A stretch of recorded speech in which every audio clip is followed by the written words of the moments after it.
Hello, garlic mango chutney, chicken pops, salad, rice ഇന്നത്തെ ലഞ്ചാണിത്.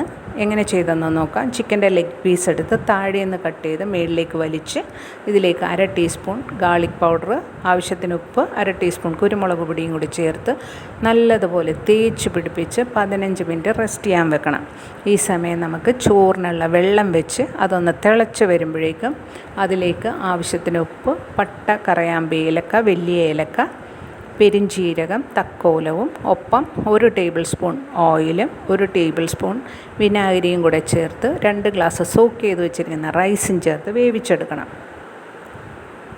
ഒരു pan വെച്ച് അതിലേക്ക് ഗീ ഇട്ട് വെളുത്തുള്ളി ഉള്ളിക്കൂട്ടിട്ട് നല്ലതുപോലെ ഒന്ന് വാട്ടി വരുമ്പോഴേക്കും അതിലേക്ക് ഉണക്കമുളകിട്ട് മൂപ്പിച്ചെടുക്കണം. ഇത് മാറ്റിയതിന് ശേഷം ആ പാനിലേക്ക് കുറച്ച് വെളിച്ചെണ്ണ ഒഴിച്ച് 6-7 പീസ് ഉപ്പുമാങ്ങ അതും ഒന്ന് വാട്ടിയെടുക്കണം. ഇനി നമുക്ക് ഒരു പാൻ വെച്ചിട്ട് അതിലേക്ക് ഗീ ഇട്ട് 2 സവാള ഒന്ന് മൊരിച്ചെടുക്കണം. അതും മാറ്റി വെച്ച് അപ്പോഴേക്കും നമ്മുടെ ചോറ് വെന്ത് വന്നിട്ടുണ്ടാവും. അതെടുത്ത് ഊറ്റി മാറ്റി അതും മാറ്റി വെച്ച് ഇനി നമുക്കൊരു കുഴമ്പ് തയ്യാറാക്കണം. അതിന് 2 ടേബിൾ സ്പൂൺ മൈദ, 1/2 ടീസ്പൂൺ ഗാർലിക് പൗഡർ, കുരുമുളക് പൊടി, ആവശ്യത്തിന് ഉപ്പ്, 1 കഷ്ണം ഇഞ്ചി ചതച്ചതും കൂടെ ചേർത്ത് കുറച്ച് വെള്ളം ഒഴിച്ചൊന്ന് ലൂസാക്കി എടുക്കണം. ഇതിലേക്ക് തയ്യാറാക്കി വെച്ചിരിക്കുന്ന ചിക്കൻ ഇട്ട് ഡിപ്പ് ചെയ്ത് ചൂടായ എണ്ണയിലിട്ട് ഫ്രൈ ചെയ്തെടുക്കണം. ഇത് ഓരോന്നും ഇട്ട് ഫ്രൈ ആകുമ്പോഴേക്കും വേറൊരു പാനിലേക്ക് മാറ്റി നിരത്തി വെച്ച് ഫ്രൈ ചെയ്തെടുക്കാം.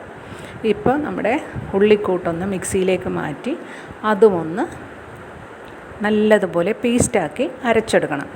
ഇനി ഈ കൂട്ടിലേക്ക് തന്നെ നമുക്ക് ആവശ്യത്തിന് ഉപ്പും കുറച്ച് ശർക്കര പാനിയും കുറച്ച് വെളിച്ചെണ്ണയും കൂടെ ചേർക്കണം. അപ്പോഴേ നല്ലതുപോലെ പേസ്റ്റായി കിട്ടുള്ളൂ. ഒരു പാൻ വെച്ച് അതിലേക്ക് കാഷ്യൂസ് ഇട്ട് ഒന്ന് ഫ്രൈ ചെയ്ത് അതിലേക്ക് ചോറും ഇട്ട് ഒന്ന് യോജിപ്പിച്ച് 2 മിനിറ്റ് അടച്ചു വെക്കാനുണ്ട്. അതിൻ്റെ മുകളിൽ കുറച്ച് ഡെക്കറേഷന് നമ്മുടെ വറുത്ത സവാളയും കൂടി ചേർത്ത് അടച്ചു വെക്കണം. അപ്പോൾ നമ്മുടെ ഉച്ചക്കത്തെ ലഞ്ച് റെഡിയായി. നല്ല ടേസ്റ്റാണ്. ഗാർലിക് മാംഗോ ചട്നി ട്രൈ ചെയ്ത് നോക്കണം. എൻജോയ്.